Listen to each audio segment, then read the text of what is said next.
All right, welcome to the podcast. Thanks for having me. Absolutely. We'll get started where everyone else does. As far as earliest childhood memories, what are we getting Oh, into? earliest childhood memories. Oh, goodness. I wasn't prepared for that one. Um, I mostly just remember my like trauma. My mom cut my Okay. really long hair into a Dorothy Hamill haircut and I cried for days.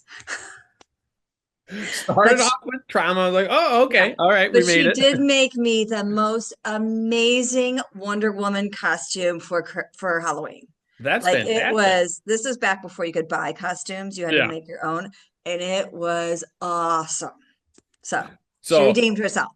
at what age did you see Wonder Woman the go-to superhero or Yeah, she was, well, back then she had her own primetime TV show. really? Yes. You didn't know that? It was I a, I a I did weekly not. show you could watch with Linda Carter. Okay. And she was a larger like lady, like she was tall and Yeah. voluptuous, and she kicked those guys' asses. It was awesome. That's fantastic. Yeah, when I grow up, I think it was just at the point where they suggested maybe less TV for kids. And so we didn't have TV during the week, and then we had to finish our chores, and sometimes we had Saturday morning cartoons. So Yeah. I get addicted to things earlier. Like I said, I try to delete Instagram once a day, so I'm not staring at the thing. But growing up, did you play many sports in elementary school? Were we in the books? What was going on? When I was younger, I tried different sports. I tried to do gymnastics. I tried to play some tennis. I never really got into soccer. It was a lot of running. Um, so my mom tried to keep us busy. She always had Okay. us in some sort of camp or just something to keep us out of her hair for a Yeah. little while. So I tried lots of different sports. When I got into high school, I was a cross country runner, a Okay. volleyball player, and a track runner. My dad Wait, was a big you just runner. said you didn't like a lot of running in soccer. What where Well, I didn't. That's yeah, but like when and like cross country and track, like there's an end. Right.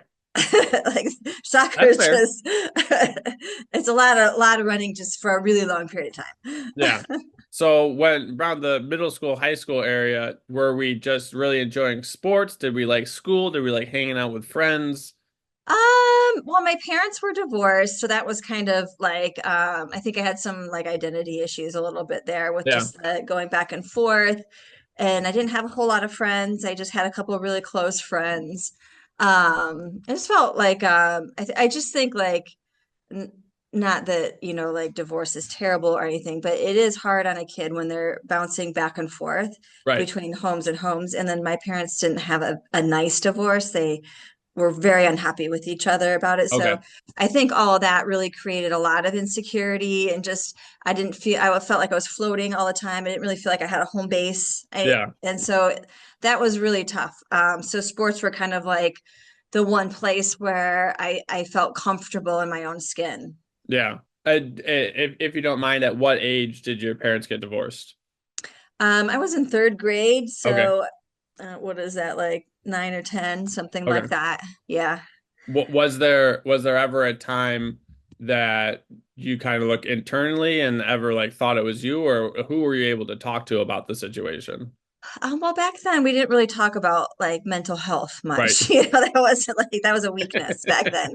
So we just, suck it up, you'll be fine, Yeah. kind of thing. So, I don't, I don't know that I felt at fault. I just felt like not good enough, maybe Okay.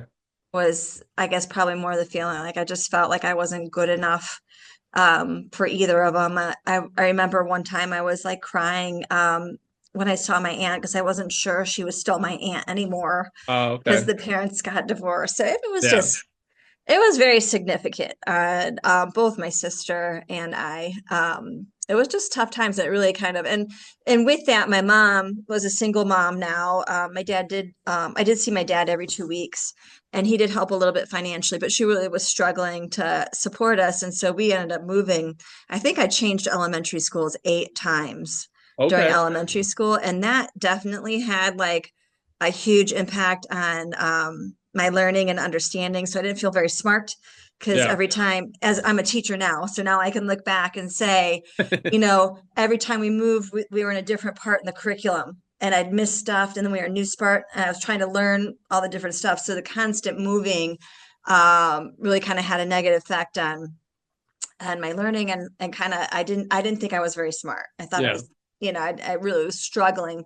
But looking back now, I think it was just a matter of circumstance. But as a kid, of Right. course, you don't know that. And it's hard to make friends like that when you're constantly moving. Yeah, no, absolutely. As far as just the mental part go, you said kind of suck it up and move on. Was that something that was explicitly said to you, or that was more or less just the environment?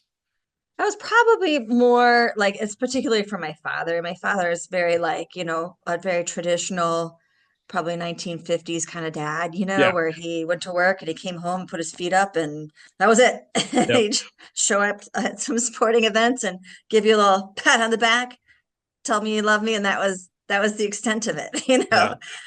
So yeah, it was just like, oh, quick ride or you're fine or, Right. whatever. Like you'll be, Mhm. but I think more of that was, now we know looking back at things like that, we know it's just their inability to deal with it, Right. or not wanting to have to really dig in and look at their own faults as to why something. And of course, you never really want your kids to feel bad, so it's easier just to like, brush it off, change the subject, and make them laugh, Right. Well, and So it's very interesting that I look at it from a perspective now to when I was younger, when my parents got divorced. I just thought they knew everything and just mhm. everything that they told me, that's what it was, and there was no behind the story. So as I got older, and my sister would tell me stuff. So she was older, they divorced, and I think she went to college like the next year or something like that. So I didn't talk to her too much. But like there was other stuff like behind the scenes, and I'm like, I just thought like this is what it was. They would tell me something, and that was true. Like I Yeah, was very confused about what was going on, and then in the process, like, oh, there's stuff behind the scenes. What's going on here? yeah, yeah. So with your friends, did your friends were their parents divorced? Were you able to talk to them about it?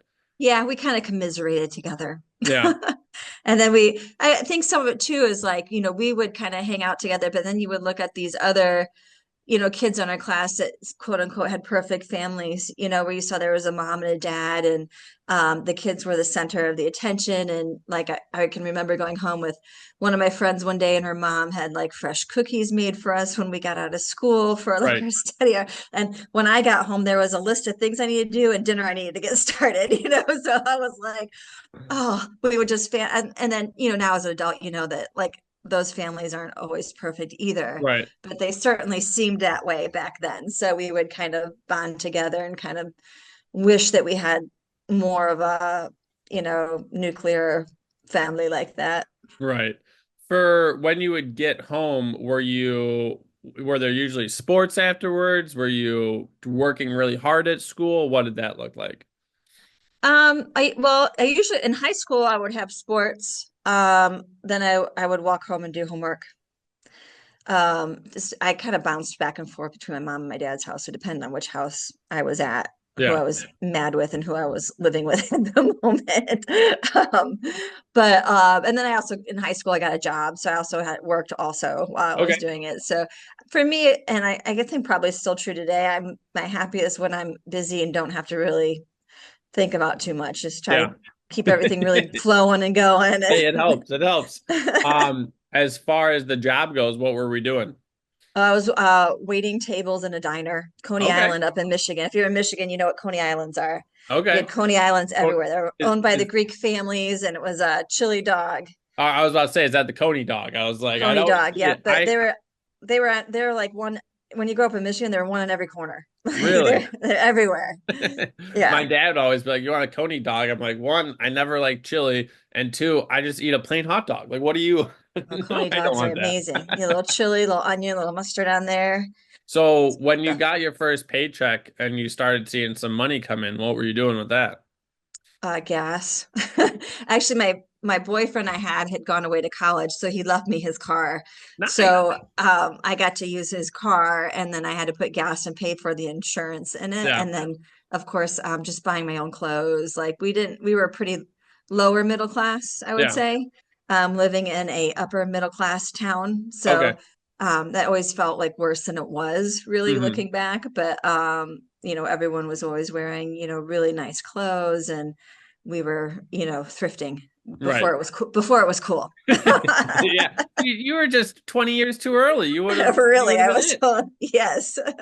Would you say a lot of those insecurities came from what you saw, or were other people mean to you?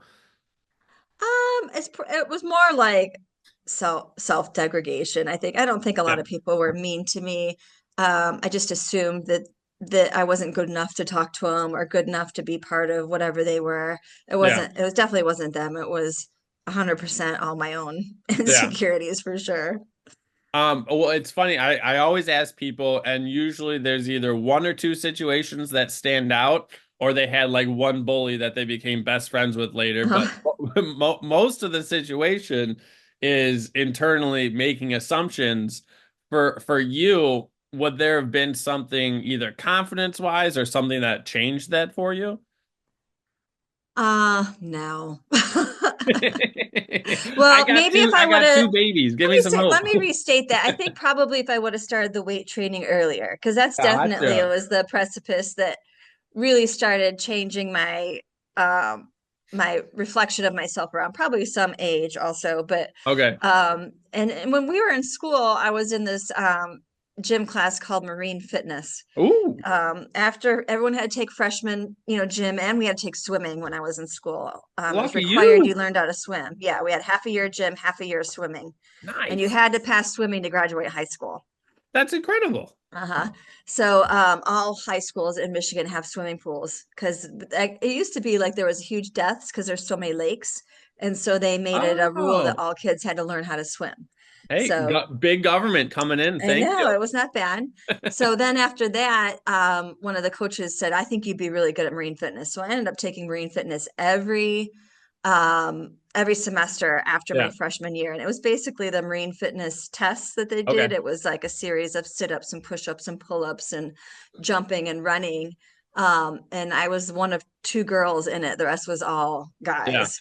And I do think that's where I got a lot of my early strength was because, back then women didn't really go in the weight room. I mean, Right. this is the early 90s, late 80s, early 90s. So women didn't go in a free weight. And there really wasn't like a lot of free weight places there. They were still racket clubs and things Yeah. like that around, not like big box gyms.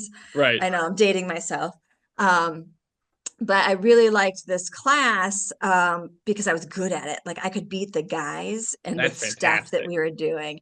And I think back now, this is a terrible thing, but we used to run these stadium stairs, Yep. and they'd let all the guys go first, and then the girls had to go last. And if the girls caught any of the guys had to do it twice. Yes. Isn't that horrible? I look back now and I think that was terrible. And I would do it. I would beat some of those poor kids that probably Yeah. just weren't as good a shape as some of the other guys. Right. And I really feel bad about it now. And I think that was really horrible for them to do to these poor young men that were Yeah. trying their hardest. And then they had to get beat by a girl, which was, back then horrible. Oh yeah, back then, like that's not you don't even have a journal to write in about that. Like you just got No, to get dirt on it and get over it. bad, but those different times. No, absolutely. And I feel like for me, I only started lifting maybe like junior or senior year, and I was benching the bar. And when I put those 2.5 pounds on, I was like, oh man, we're moving up. Like it didn't matter that I wasn't strong at all, but I was getting stronger, and the Yeah. confidence was like, oh, this is great. This is fantastic. Yeah, yeah. What That's was awesome. it a funnel program for the Marines? Like were there Yeah. recruiters coming in Mhm. hot for you? Yeah, not for me. They didn't Okay. talk to any of the women. But we would compete against other schools on the Marine Fitness test, and we would earn these awards and different things. Cool. It was pretty fun because we got to travel and compete against other schools. But yeah, it was, and then the Marines would, it wasn't for us, but the Marines would come in, and we would Yeah. have a few guys sign up every year from the school going to the Yeah. Marines. So why do you think you were able to excel so well at the marine fitness? Did you do work outside of it, or was that just who you were going to be? Well, they would have like a morning practice you could come to, and then there was the class. So I would start showing up early for the morning. Yeah. class. But honestly, anything that just required not a lot of skill but hard work, I could do great at. Because if it Yeah. was just working hard, like I got that. That Yeah. doesn't take natural talent to, really do push-ups or pull-ups. It's just Right. how hard you're going to push yourself and how much time and effort you're going to put into that. And I feel kind of the running's a little bit the same way. And Yeah. so I excelled in it because like I wanted to feel success. At a young age, were you told that you needed to put in more effort because you're not skilled? For myself, I think at one point someone like, "Hey, you're very talented at something," and then like, boom, hard work was just gone. I was like, "Oh, I Mm, could just phone it in, just go to a mm. practice." Like, I'm pretty talented, but the hard work was definitely not there when I was younger. I think more of it was a community. Like we had Okay. this little tight because it wasn't a whole bunch of people. It was probably maybe 20, 25. Oh, that's And so we awesome. kind of created this little community. And so really I just wanted to be part of this community. So if they were going in the morning, I was going to go in the morning. And then I Yeah. was, in the class. And so it was something more special. It just set you apart, but you just connected with everybody. Yeah. So, yeah, I mean, I think high schoolers are some of the best science projects because they can get a small amount of sleep, work out a ton, and eat a bag of Cheetos. What did your eating look like? Well, we didn't pay attention to nutrition or anything back then. Like that wasn't even like a thing. Yeah. Like you just ate whatever was made for you and whatever was available at lunch, and that was it. Like there was no like get your protein, get your carbs, what are your Right. macros? Like there was none of that. The only thing with running was I kept drink more water, drink more water. That's all. Yeah. That was it. That was it. So you just ate what was available. And was it every single day that you had two a days, or what was the marine fitness? We had class, well, because it was during the school day, so we had Okay. class every day. Yeah. I want to say it was like the class right before lunch, and then I think 2 or 3 mornings a week. I can't remember Okay. quite. It was two Yeah. or three mornings that they would open it up at. We'd get there at 5:30, and just I mean, that's some volume right there. Did you ever yeah. feel that your body was breaking down, or you're just like, hey, here we go, let's go? I was good with that. When I was in track, I did high jumping, Okay, and I ran some long distance. I would get shin splints for that. okay. I mean, I would peak so hard in the middle of season, I'd be killing it. And by the end, like I could barely pick up my legs, like it was terrible. Coach, So I think something's that was a happening. little like weren't quite training right. We probably were overdoing it, Yeah. because you're just listening to your coach and they just wanted you to go all out all the Hmm. time, Oh, for but sure. That's how you get better. yeah, Constantly, just you just run faster, and then you can yeah. run faster. More is better. More. So Um, yeah, so I did pretty good with yeah, the stuff. I remember at the end of the season every year I was just tanking hard, just trying to hang yeah. on. As your confidence rose, did your academics improve? Did your friendships improve? What else did that? Um, I wouldn't say my academics improved. I didn't start training till college. Okay. Met My roommates were lifters, and well, what I ended up marrying one. One's my husband, but he learned how to lift weights in the military.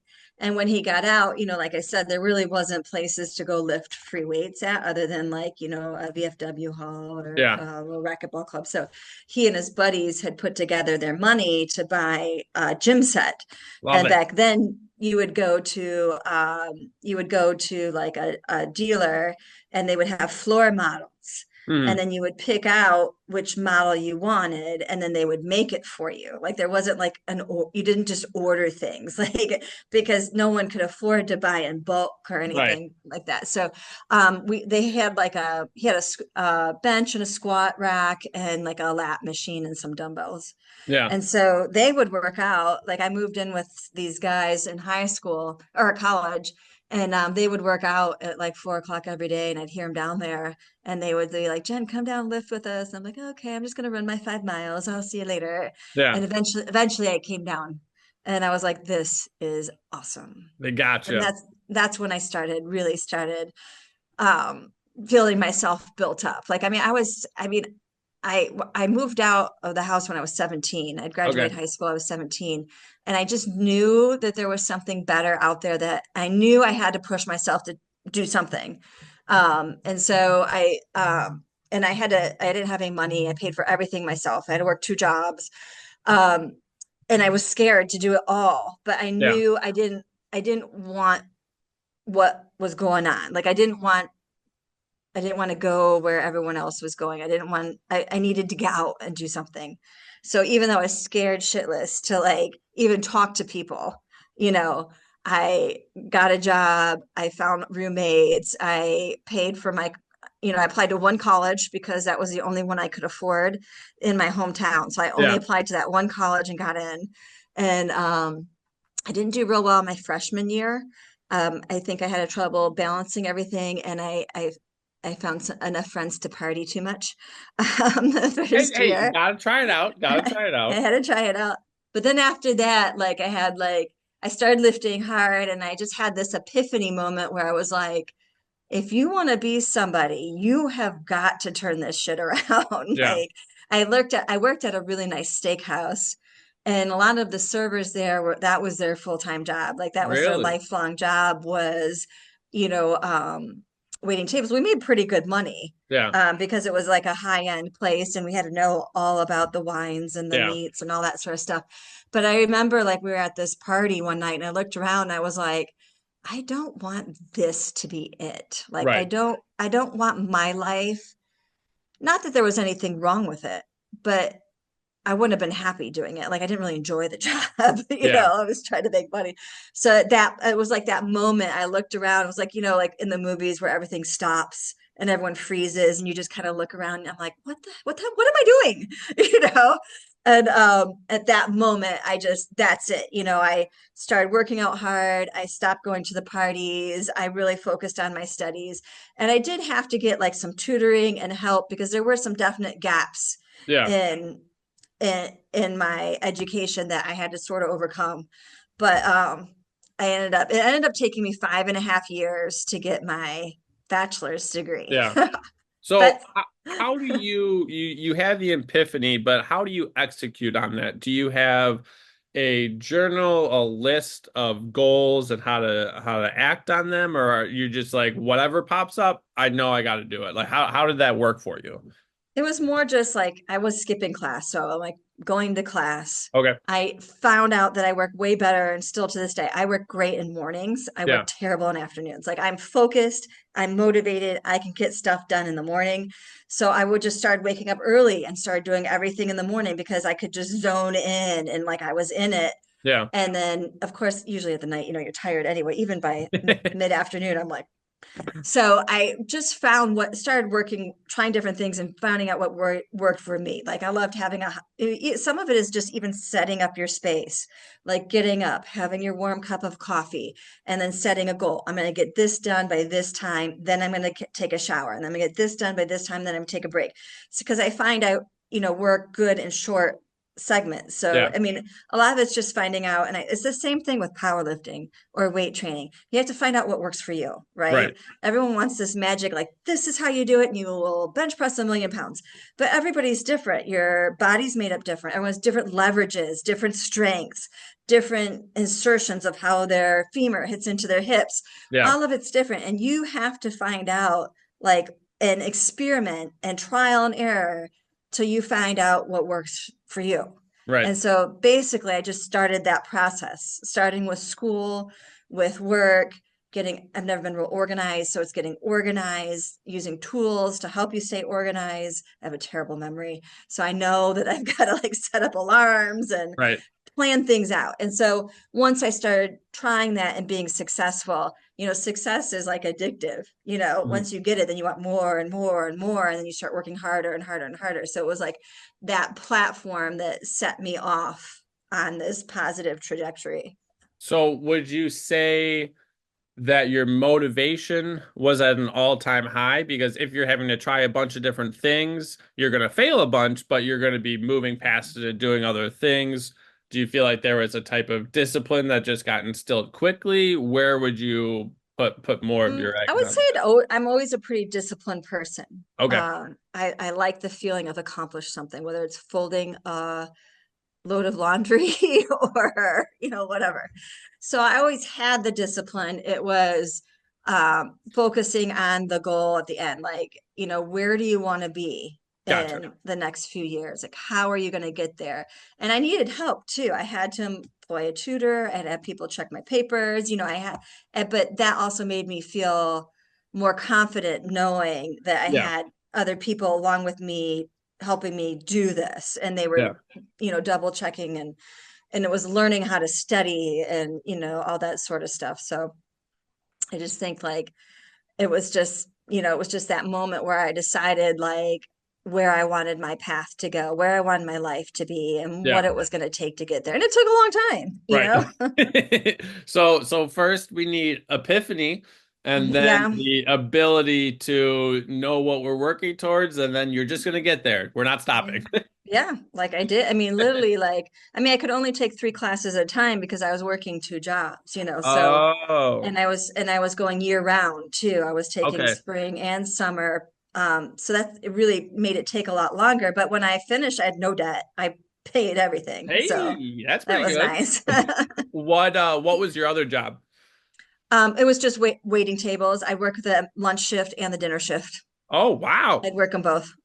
What was the highest high and the lowest low working in the restaurant industry for you while you're at college? I really loved the people that I worked with. That would be the high. I made some very good friends. I mean, the lowest low is like sometimes you're really treated poorly. Yeah. Like you're serving somebody.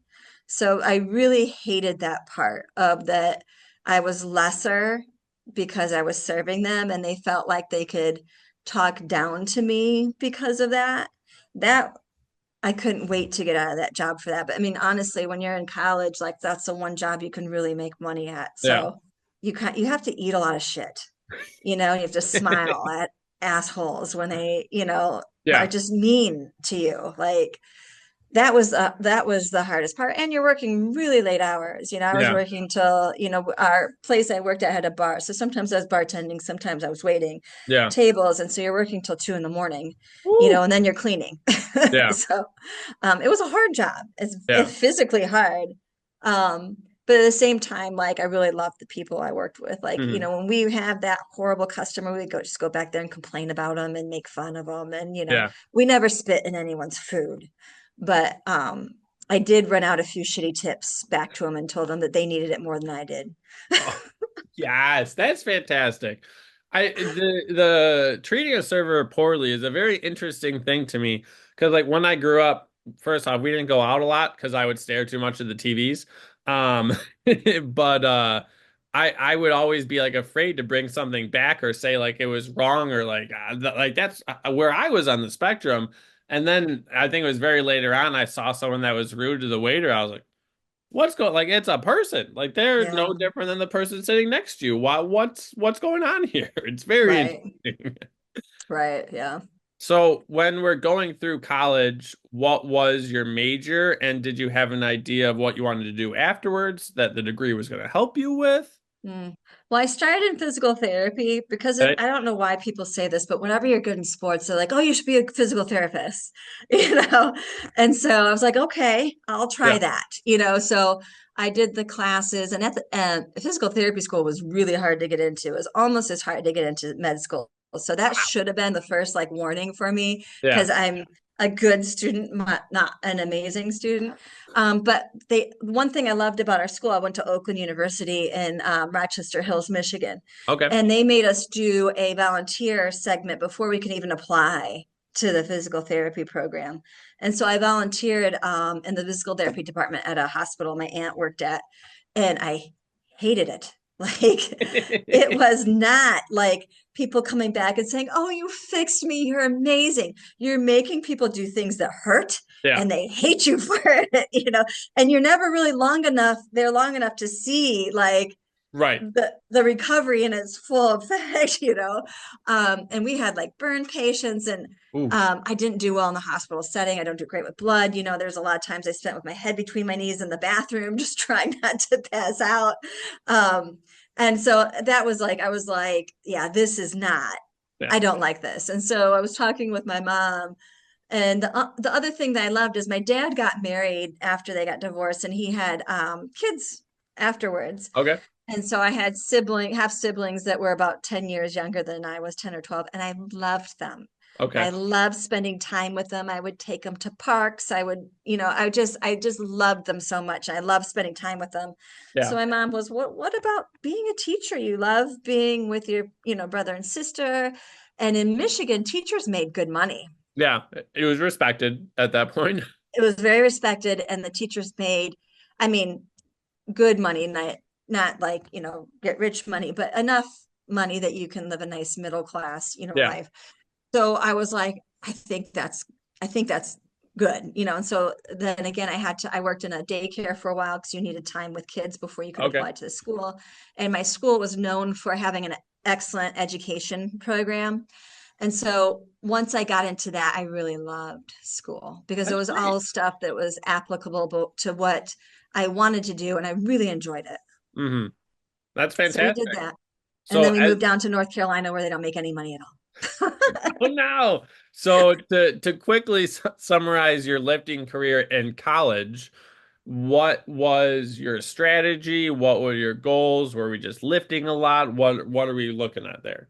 Well, I mean, we didn't even know about powerlifting back then. I mean, Okay. we were just basement gym lifting, and we were doing the programs that my husband had learned in the Army Yeah. and the military. And then one of our friends that lifted with us was a chiropractor. And so we were doing these crazy workouts. Like we were doing the Ed Cohn, Mark Philippi workout. We were Okay. looking in muscle and fitness and Yeah. doing the workouts in there. We were completely overtraining ourselves constantly. But it was just like we would get down there, and we always started with bench because everyone Why loved not? that. And then we'd always end up petering out on the leg part. But So it was why? just a fun time. It was just like we wanted to be strong and Yeah. be, have strength and muscle. And that was all we were doing it for. Yeah. It's always interesting to see like what muscles people favor, but why do you think a lot of power lifters don't like leg day? I don't know. I think a lot of people do like leg day. I Well, feel that like well, I'm the I odd feel one.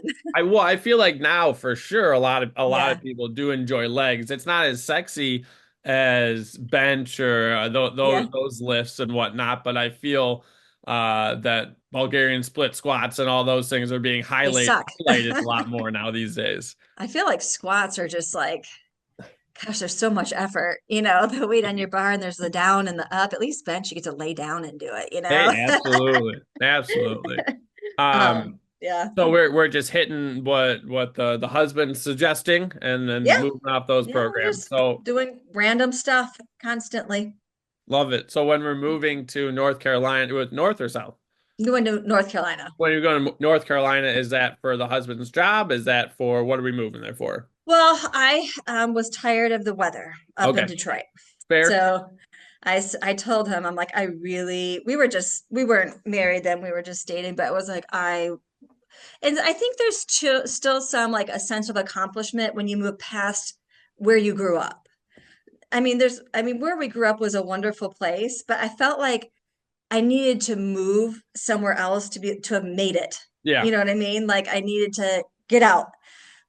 So I was like, I'm like, he was actually finishing his residency in med school, Okay. and in time when I was finishing my degree in teaching. So we finished actually the very same years. Nice. And so I was like, I need to move south. Do you want to come with me? And he's like, yeah. So he wanted to go to Florida because we had some friends down there, but I just don't like Florida. Is it the Bugs, time, moisture? Yeah. I don't like it. So we had a friend that did business down in this lake in Lake Norman in North Carolina. He's like, you really should check this area out. I do business down there all the time. It's great. So we visited and liked it, and he ended up finding a job down here, and I found a job no problem because teachers are short always here Yeah. because they pay crap. So do they pay poorly just because that's what the state allocates for funds, Yes. or where's the money coming from for It's your schools? Well, it's interesting because in North Carolina, all teachers make the same salary no matter where you work. Now, the area you work in can give you like what they call supplement, which means they can give you a little extra in your salary, but the salary scale is the same for everybody across the state. Wow. And I think we're 48th worst paid Who's state worse? in, Georgia? uh, I want to say it might be Florida or Texas. That makes sense. Yeah, it's not. And so I was shocked when we moved down here because I was all excited about getting my first job. And then I looked at the Right, salary and I was like, I made more than this bartending less right. than, than, than working my new professional job. But we loved the area. Mm. So So we ended up here. what did you love about the area? Well, it was affordable. Yeah, It was super cheap to live down here. We're in the same house that we bought back in 1997 right that's now. fantastic. Hey, good pick. Yeah, we bought a house on 3/4 of an acre lot on a Yeah, lake for $290,000, that's um, fantastic. which back then was probably just what we could afford. But Yeah. now of course it's not the same. But it was just, I mean, and then taxes were less than what we paid on our 1,200 square foot home in Michigan. Ooh, Like it was that is just like nice. now it's very rural. That was the down part was we Okay. were used to living like an urban, close to a city lifestyle, and this is not. It took some adjusting. What was your first welcome to North Carolina moment where it's like, oh, I'm not by anybody. What was that for you? Well, we when we went to the grocery store, we couldn't find the beer aisle because it was a dry county. Uh-oh. I'm like, what? What do you mean? I didn't see this in the brochure. What? How do No, I no one skip told past us this? this. And so yeah, it was a little lonely honestly at first because our neighbors were a lot older than we were, Right. and we moved down here out of college. We were poor, so we moved on this lake. We couldn't afford a boat or a jet ski. We didn't even have furniture in our house. We were Just eating waving to breakfast at a people. card table and had our mattress on the floor, There we you go. know. So it took a little while to grow into it, but I learned to love it, and it's really, I mean, the population's grown here like crazy. So. So when you moved there, not a lot of furniture, not a lot of stuff. What were those goals that you are now looking to reach? Well, I was a first year teacher, so really I was just trying to hang in there. It was Yeah. tough. I taught at a very tough school, and the kids were rough. So that was, I mean, just your first few years of teaching are really hard because you're learning your classroom management, you're learning how to schedule, to juggle, to get the curriculum in that we're overworked. Like, Yeah. you're working 10-hour days trying to just stay up with everything. That was a huge adjustment, like to really try to do a good job at that. But and same thing for Donovan. He was his first year as ER physician. You Ooh, know, and he worked in a hospital where there was only one doctor on at all. that's He was what, it for the whole hospital. man. I feel So we like were that's both, what it's like in the movies when you go see the one doctor for the town. yeah, yeah. He was at nights. There was only one. It was just him. So he went from like being in a Detroit medical center where you've got Yeah. attendings and everybody else to where like he was, there you go, you're the guy. So we both had a lot of adjusting to do. Yeah. Were you guys Yeah. still able to lift at that point, or you're just making it through Oh the day? yeah. We brought the gym down, Nice. um, and had it all set up, and we were still working out. We made some friends, and actually several of our friends from Michigan, we got married down here in our backyard, and our friends came down and loved it, and they moved down here. So we Oh, moved let's everybody go. down here. Yeah. So, and again, we were just still just it was just something that we did together. It was joyful, and I didn't actually even find powerlifting till we were on our honeymoon in Venice Beach, California, and I walked Oh, upon a powerlifting competition outside, and I was nice. like, oh, what is this? And started talking to some people, and back Yeah. then like we had the internet, but it was still very slow Yeah. and it wasn't used as much. Hmm. So still you would have to get Powerlifting USA magazine and look in the back to see which events were being held. And then you would have Yeah. to write in for an entry form and they would mail it to you and you would fill it out with your check and mail it back. Oh man, was there ever any mix-ups for that, or were they pretty No, relaxed? not really. It was pretty relaxed. Okay, that's good. Uh, so I did my first powerlifting event like a year later after that. And then Yeah. that's when I caught the bug and that was it. So we have was it just bench squat deadlift? What was the? Yeah, I did. The first one was a bench squat deadlift. I almost bombed out on my squat of, I think it was, it might have been, I think it was 275, maybe. Jesus. No, maybe it was 186. I can't remember. I'm too old to remember, but I almost bombed out. I think they were very nice Yeah. on my third attempt and gave it to me because the first one I fell back into the spotter, the second one I fell forward, and then the last one they gave it to me. So I think like, no, I think it was like, I do think it was like 186 pounds. Yeah. And then I benched 215. That's And then nuts. I learned how to deadlift that day and I deadlifted 295. So you're just a bundle of muscle at that point already. You're Yeah, I just didn't know what I ready was to rock. doing. It was That's crazy, but it was fantastic. fun. Yeah. So got the bug.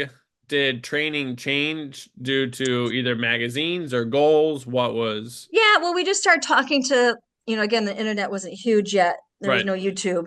So we just were talking to people at the event. I met this guy named CJ Batten. He was a big powerlifting coach back then. He kind of took me under his wing. We had a few phone conversations. He helped me with, technique and what to expect and was sending us some training that we should do. But we ended up just developing our own training program because Yeah. they call it a power build now, Mhm. but we always kind of train more like a bodybuilder because that's what we would find in the muscle and fitness, Right. magazines. And we really liked working like the whole body. I really liked having symmetry and working everything. I enjoyed accessories a lot. So we just started adding powerlifting things Okay. into our bodybuilding workout. And over the years, we've just tweaked it, Yeah. just kept tweaking it. So we ended up just creating our own. When did nutrition and or supplements start coming into the game for you? Like what were we eating at Not that till like my mid-career. I mean, no, I mean, I think that's fantastic to hear because generally when I talk to people, when people get into things, they're like, all right, I want to do the perfect thing right now. Whoever's the world record holder, what are they doing? I just got to do what they do, right? And it's fine. Mhm. So Yeah, I and think, too, like like I said, like we didn't have the accessibility of the internet and everything. right. You really were just, it was whatever you read, like if you read a magazine or a book or something. But I mean, it just, I mean, I was never a terrible eater, but I certainly didn't pay attention to carbs and protein and fat and things Yeah. like that. So it wasn't till like, I mean, my first competition, I think I was 27 years old, hmm and I didn't probably pay attention till my late 30s. Yeah. When did you know or when did you start hearing that you might be pretty good at this? Oh, the very first meet I did. I broke all the Michigan records. That's I actually broke so the American record. I didn't even know it. that's phenomenal. So what does that do for you mentally? Do you hit it? I mean, obviously you said you caught the bug. So what are you reaching for at that point? You're just beating yourself then. Well, I went to nationals. I took second at my first bench nationals, and then I went to my first worlds all the same year. I took third in worlds that first year. And so then I was like, okay, let's go. Like I want the Yeah. gold, I want to win. So, I just got the thirst for, you know, So getting the how highest achievement I can. how exciting is it just going to national or going to worlds? Are you at this high? Are you super focused until after the lifts? What's your mental looking like? It was interesting because back then, you're talking about the late 90s. Like I was thinking it's the Nationals. And then we're in this like beat up hotel in the ballroom. And Yes. there's like literally 15 women lifting all together, Yeah.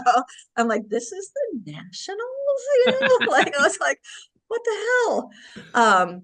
So that was kind of an eye opener, and I really had to learn how to deal with nerves and be a competitor. I mean, it took me years to like not throw up and have diarrhea before I Yeah. lifted. So what did dealing with it look like? I played rugby with a guy that he'd always puke right before kickoff or Mhm. right before we would start. And I'm like, "Man, you okay?" He's like, "Yep, this is just what I do." And then he's always fine, but that's just what he Yeah. had to do. I was a mess because I would never even come close to lifting in a competition as what I could do in the gym because I was just a Oh, mental, like, oh, it was a disaster. So like one day, a friend of mine, he was a collegiate wrestler. He okay. was he was first in the nation. Just an animal. And he was great. I went to school with him, and I was just talking to him. We met up, and he's like, "You've got to read this book by Dan Millman called Body Mind Mastery. It changed my mental abilities." And so I did. It's an old book, but I still What's it? refer back I'm to gonna it. write it down now because I'm definitely gonna forget. I'll text myself. Body Yeah. mind mastery. Yeah, by Dan Millman. He used to be the U.S. gymnastics coach, and he wrote a book about, just the mental game, and it focuses a lot on like visualization. Okay.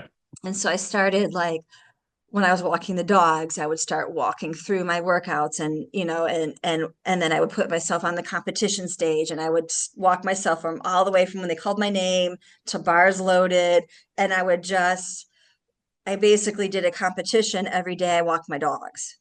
And it just got to the point where like I'd practiced so much mentally, I was better prepared when I got Yeah. there.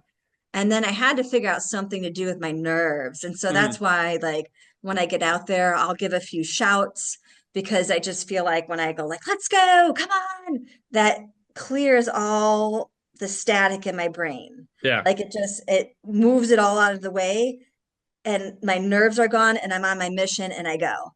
So Hmm. it's finding what works, like Hmm. finding what is going to help you be the most successful and get rid of the distraction.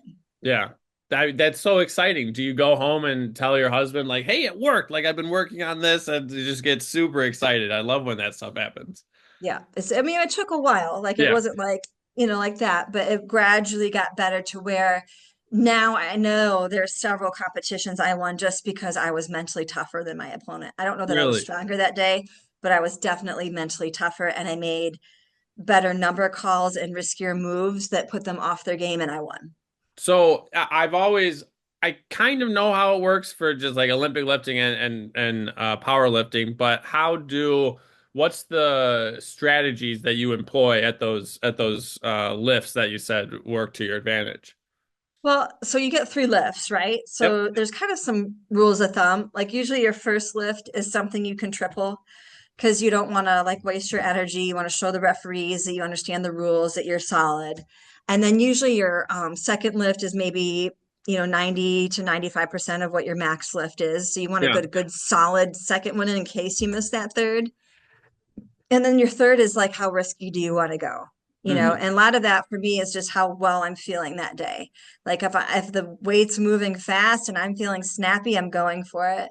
Um, and that's on all three lifts. So like the deadlift, is you're all coming down to who's going to total the most.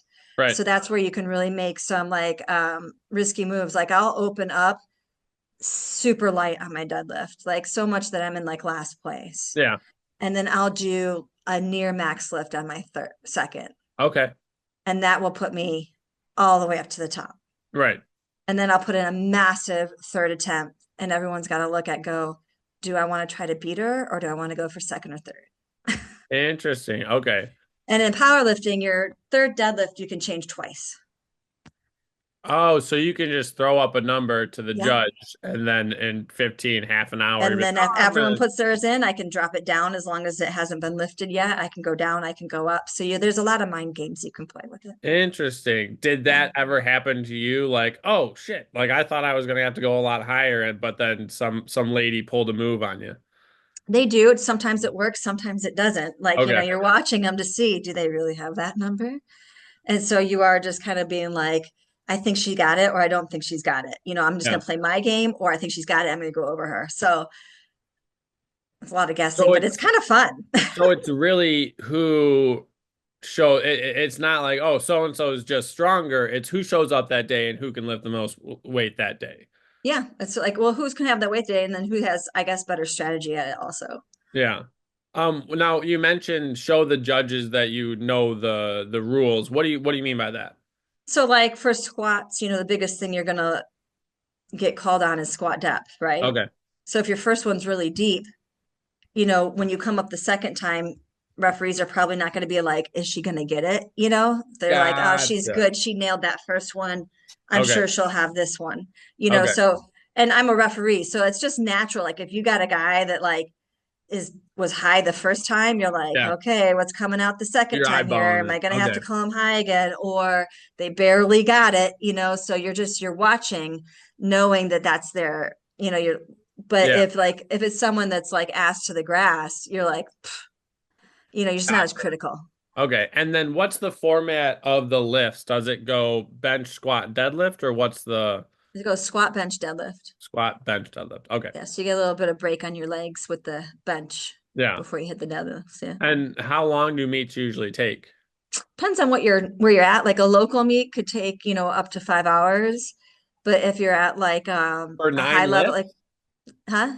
For nine lifts, it's going to take Well, nine. you've got usually got three flights of people going, Okay. and so you're waiting for everyone to get done. Yeah. If you go to like a professional meet like the Arnold, like we're done in 2.5, 3 hours because Okay. there's only the elite going and you just got two groups going and the spotters and loaders are amazing and they're Right. switching the weight so fast like you can't even pay attention to it. So it just depends on where Do you're you, at. do you prefer the longer time frame or the shorter time frame?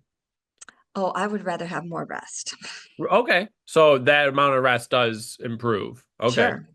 Interesting. Yeah. I really don't warm up a lot anyways, but when I'm warm, I'm like, all right, I've got to keep moving. When I was at nationals one year, we had a couple girls drop out of our flights. We had a short flight of 8. Yeah. And so for bench, like I need some rest in between. So I did my first, I skipped my second, and then I hit my third. So I would get enough rest between my first and my third. So are people coming up to you and like, oh, did you withdraw? Or they're just like, Yeah, they're oh, like, oh, she's hurt. She's hurt. Something's wrong. What's going on? But really, I just wanted more rest. so was it through training, competition that you learned that about yourself that you needed that much rest or Yeah. okay. Yeah. Just doing it a lot. I mean, I've got over 100 meets under my belt. So the more I always say, like when people are asking me, like, what should you do when you first get into powerlifting, you should do as many events as you can.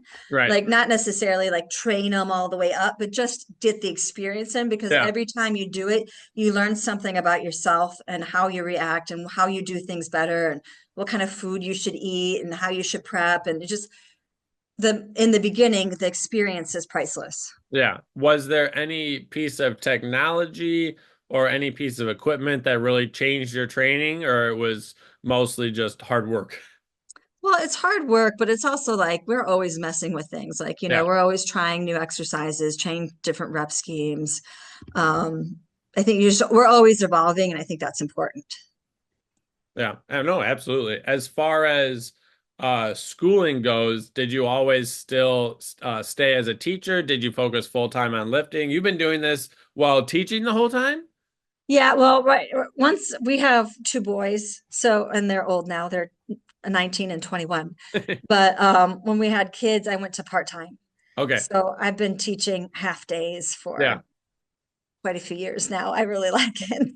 I That's taught great. full-time like the first 8 years, and Okay. then I've been part-time ever since. I mean, I could go back to full-time, but I really like the part-time. Well, it gives me time to do like my social media, my Yep. training app, just all those little things like my passion projects that I like Yeah. to do. So, and it's nice now that I'm in powerlifting long enough that I'm able to make a little bit of money from it.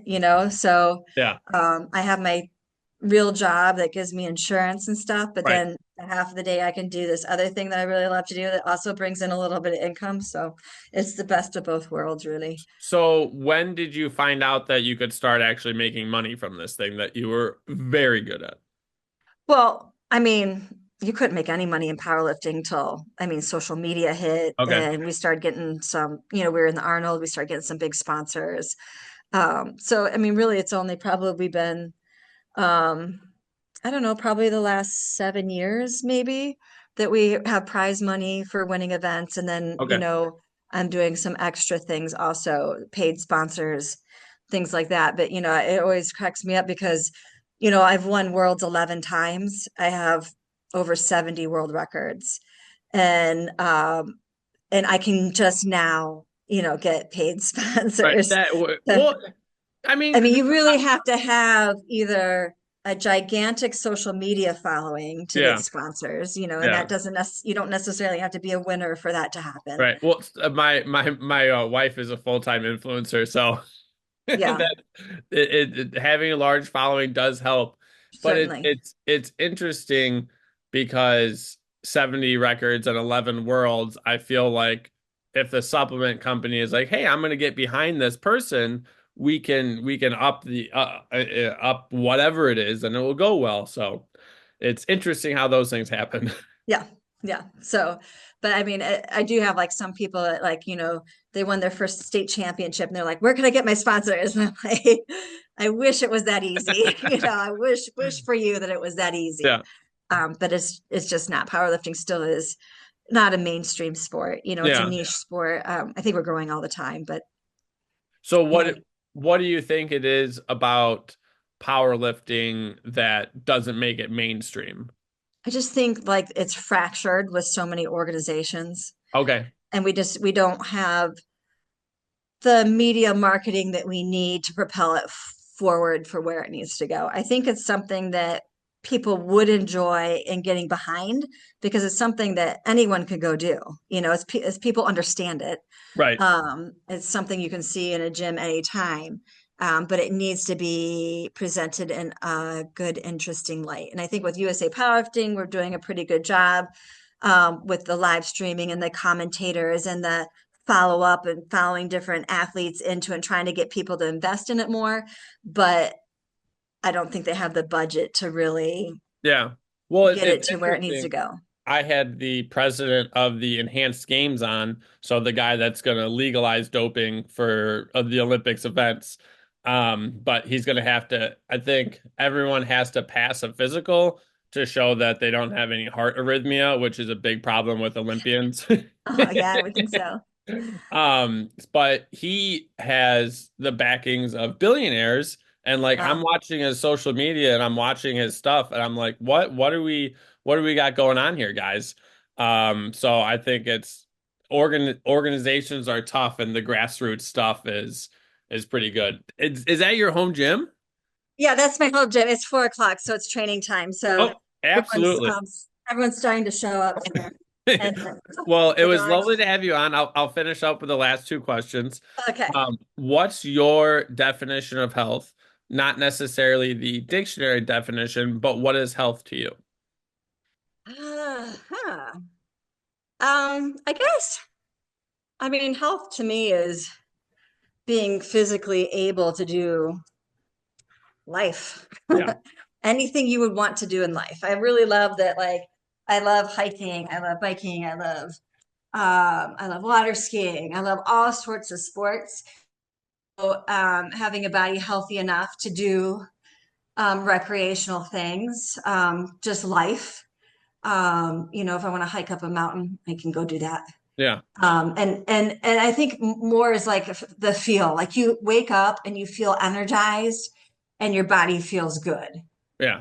That's, I mean, health to me is that you feel good and you feel like you can accomplish anything that you would want to attempt that day. Yeah. Ooh, I like that last part. I'm gonna have to add that in for sure. The first part, I'm like, oh yeah, I always want to be able to do this, not be held back by my body, but also feeling good as well Yeah, like about it. you're up, you're going, you got energy, you're like, hey, I'm gonna go hike that today, or I'm gonna go try biking this thing today, or whatever. I don't want anything to hold me back, Yeah. anything on my body to hold me back Right. from doing something that I think would be fun to attempt. Yep. And then what's something from your life that people listening to the podcast would be able to take away as a positive? Oh, for my life? Oh Yeah. boy. Well, I think I was like a poor, insecure little girl, and through a lot of things, but I attribute most of it to weight training. I look at the things I do today and I'm like, I stand in front of crowds of people and I do seminars all over the world and I Yeah. stand up in front of kids and teach them how to do math, and I would never have thought I would be able to do Hmm. something like that. And so for me, what has made me most successful is after I've gotten some confidence, I don't set limits on Hmm. myself. I'm 51 years old and I don't ever think that I can't PR anymore, or I can't hit more Oh, weight, or I can't win another title, or I can't break another record.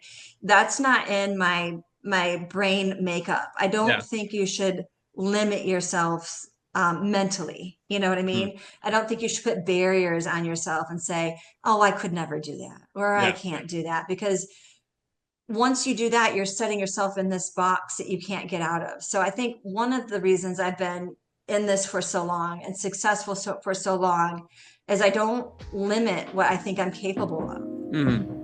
I think That's that's really phenomenal. important. I feel like I need to go lift at this moment, but it was fantastic having you on the podcast. Thank you so much. Thank you for inviting me. I enjoyed our conversation so much. Absolutely. This episode is brought to you by Vital Athlete. And listen up, this could make a real difference.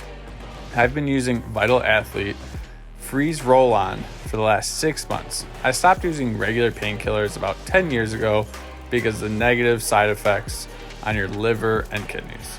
Vital Athletes understands this. They've created a CBD roll-on specifically for pain and injury relief.